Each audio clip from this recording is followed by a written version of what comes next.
Olá, seja bem-vindo. Nesse vídeo, iremos trabalhar com otimização restrita, em que tanto a função e a restrição têm mais de duas variáveis, mas continuamos trabalhando com apenas uma única restrição. Nesse caso, então, suponha esse problema em que nós temos uma variável z. Essa variável z é igual a uma função aqui de x1, x2, x3 até x enésima.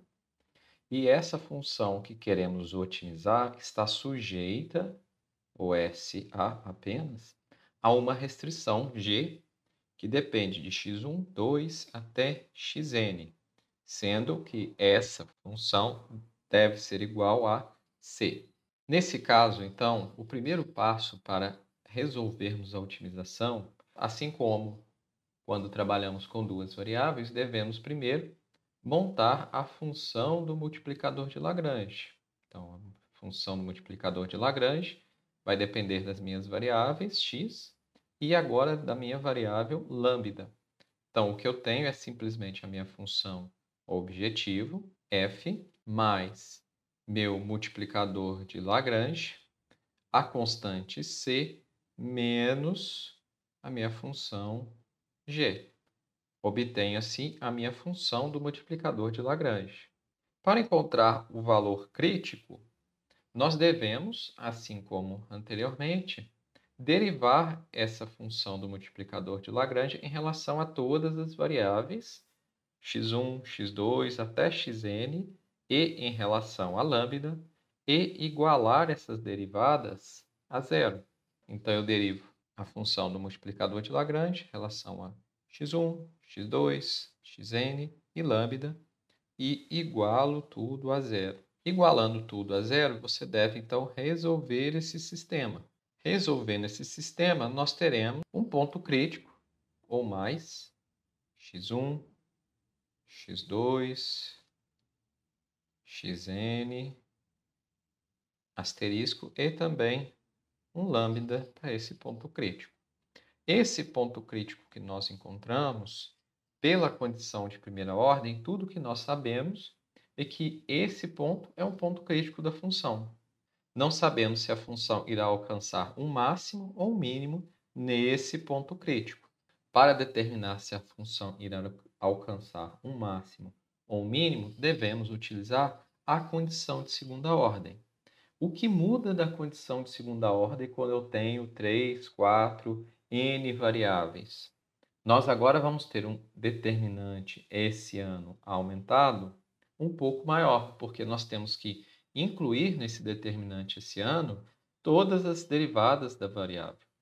Nesse caso, então, eu devo derivar a minha restrição, aqui sempre é zero, então eu tenho uma restrição, então tenho apenas um zero na primeira linha e na primeira coluna. Na primeira coluna, então, eu tenho zero, a derivada em relação a x1, x2, x3 até xn para a minha restrição g. Na primeira linha, eu tenho também o zero como primeiro elemento, depois a derivada de g em relação a x1, x2, x3 e xn. Perceba que é simétrico. E perceba que eu tenho esses termos, que são a derivada da função do multiplicador de Lagrange em relação a cada uma das variáveis, seja de segunda ordem ou seja cruzada.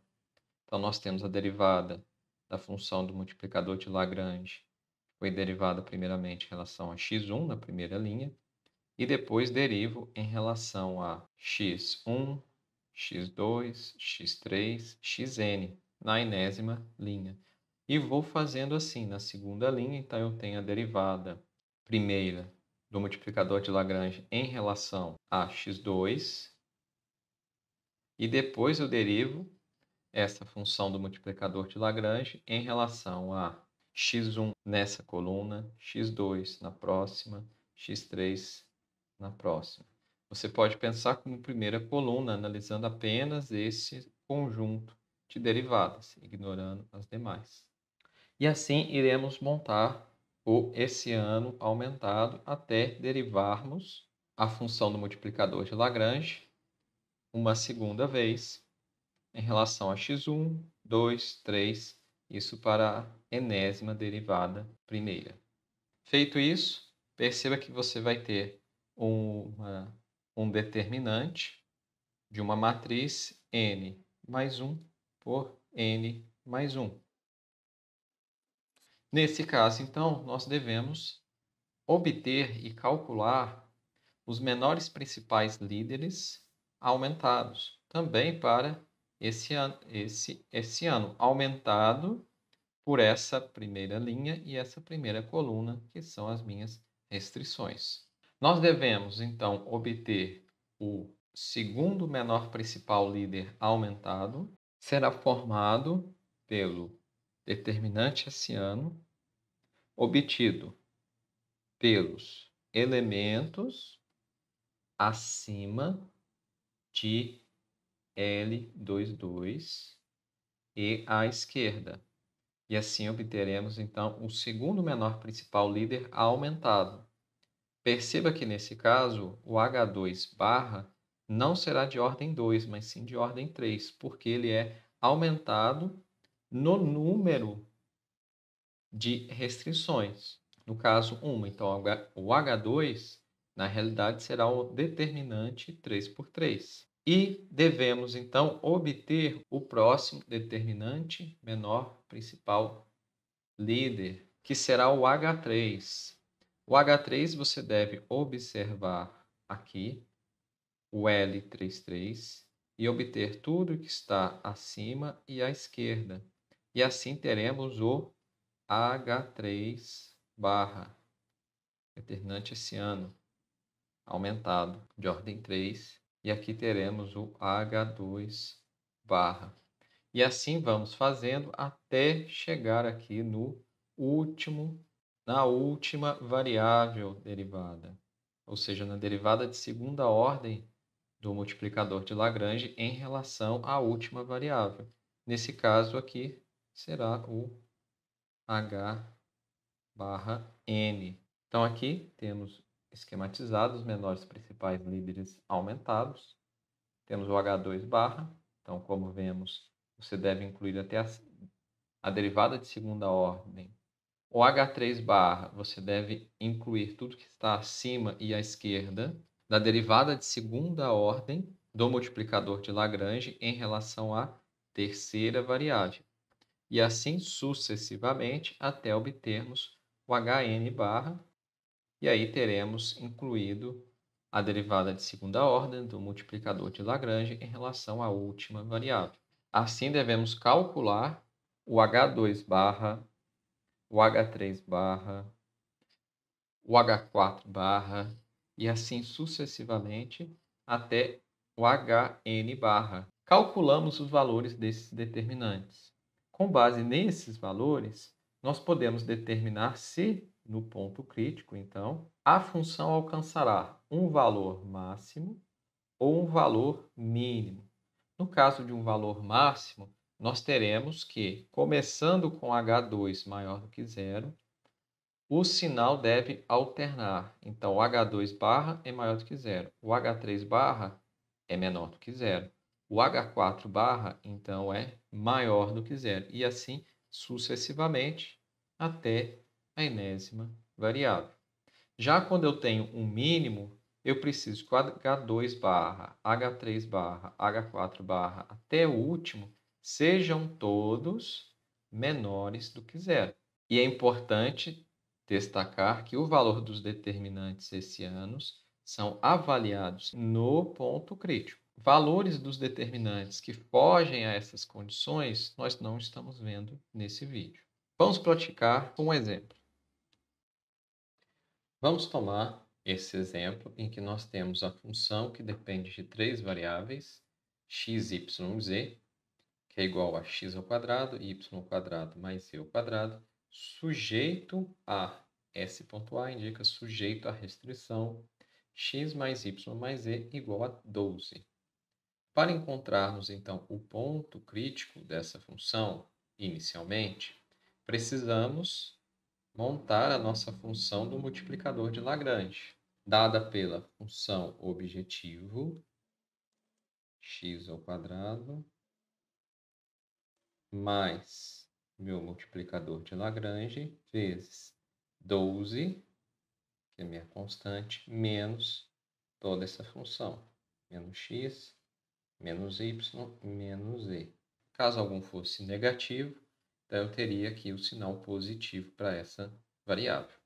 Feito isso, agora eu devo calcular a condição de primeira ordem, ou seja, derivar o multiplicador de Lagrange em relação a x, em relação a y, em relação a z e em relação à lambda. Feito isso, derivando em relação a x, eu terei 2x aqui. E nesse caso, eu terei menos lambda. Derivada de x negativo em relação a x é menos 1 vezes lambda menos lambda. Derivada de y ao quadrado, 2y. E aqui, novamente, menos lambda. Derivada de L em relação a z vai me dar 2z menos 1 vezes lambda menos lambda. E a derivada de lambda, terei apenas 12 menos x menos y menos e. Pela condição de primeira ordem, todas essas derivadas devem ser igualadas a zero. Daí eu tenho que lambda é igual a 2x, aqui, primeira, lambda é igual a 2y e lambda é igual a 2z. Perceba que eu posso igualar, então nesse caso eu vou ter x igual a y igual a z. Agora que eu sei dessa condição, basta eu substituir aqui. Então, terei agora 12 menos x, como eu sei que y é igual a x, então eu posso colocar menos x de novo. E como eu sei que z é igual a x, então aqui menos x novamente. Tudo isso igual a zero, ou que 3x é igual a 12, ou que x é igual a 4. Mas como y e z são iguais a x, eu tenho também que y é igual a 4 e z é igual a 4. Pronto, encontrei o meu ponto crítico da função para o problema de otimização com aquela restrição. Agora eu preciso determinar se esse ponto crítico é um máximo ou um mínimo. Como que eu posso fazê-lo? Devo, então, montar o meu esse ano aumentado. Nesse caso, eu tenho uma restrição e 3 variáveis. Então, vai ser 0, derivada da restrição g em relação a x, em relação a y, em relação a z. E aqui, de novo, de forma simétrica, em relação a z. Agora, eu tenho a derivada da função do multiplicador de Lagrange, que eu havia derivado inicialmente em relação a x, só que agora eu vou derivar em relação a x, depois a y e depois a z.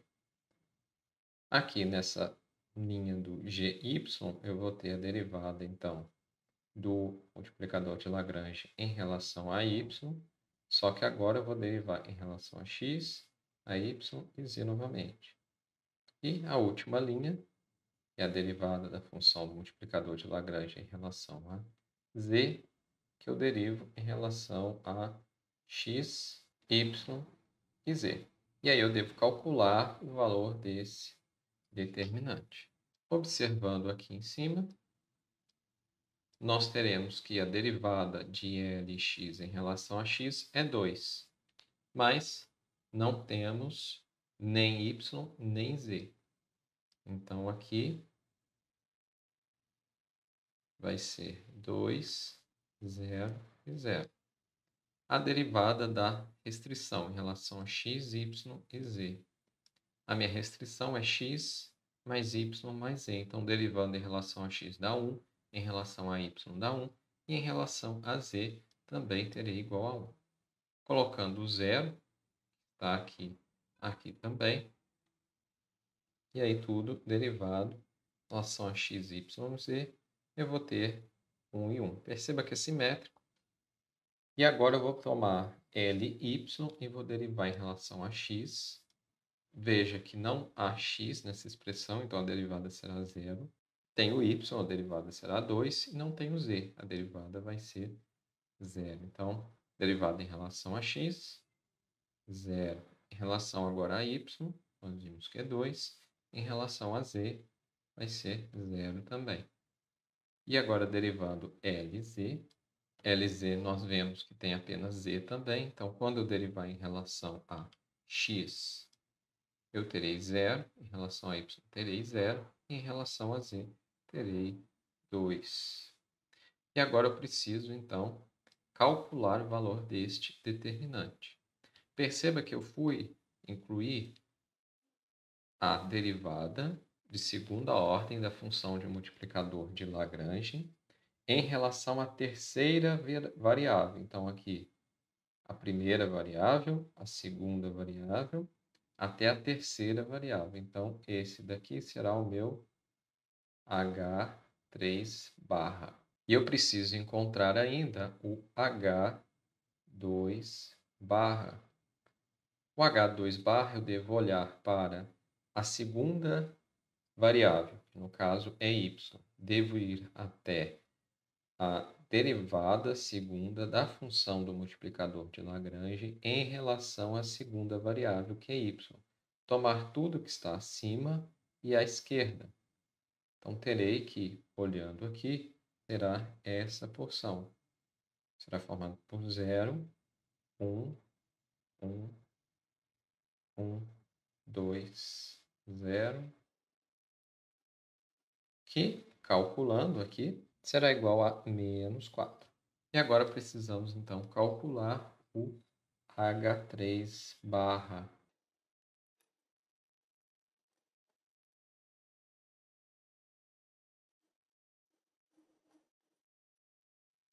Como esse determinante é de ordem 4, eu posso expandir por cofatores. Nesse caso, eu vou tomar aqui a terceira linha. Você pode escolher a primeira, a segunda ou a quarta. No caso, a primeira linha ou a primeira coluna será a que trará mais cálculo, porque ela tem mais valores diferentes de zero. Entre a segunda, terceira e quarta linhas ou colunas, o cálculo será igual. Quanto à dificuldade e o número de expansões que teremos que fazer. Então, temos o elemento 1 vezes menos 1 elevado à linha, que é 3, mais a coluna, que é 1. Isso tudo vezes o determinante. Estamos na posição 1, então eu vou desconsiderar a primeira coluna e a linha em que eu estou. E terei, então,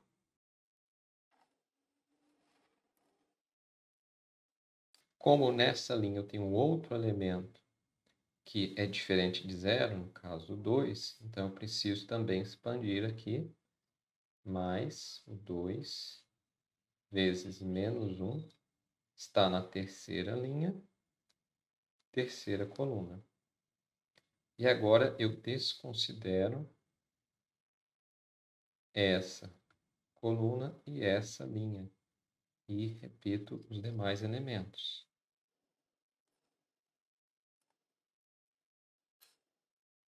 Resolvendo toda essa operação, teremos que o H3 barra será igual a menos 12. Veja que eu tenho o H2 barra menor do que zero e o H3 barra menor do que zero. Como ambos são menores do que zero, nós temos que o ponto crítico encontrado é a função alcança nele um valor de mínimo.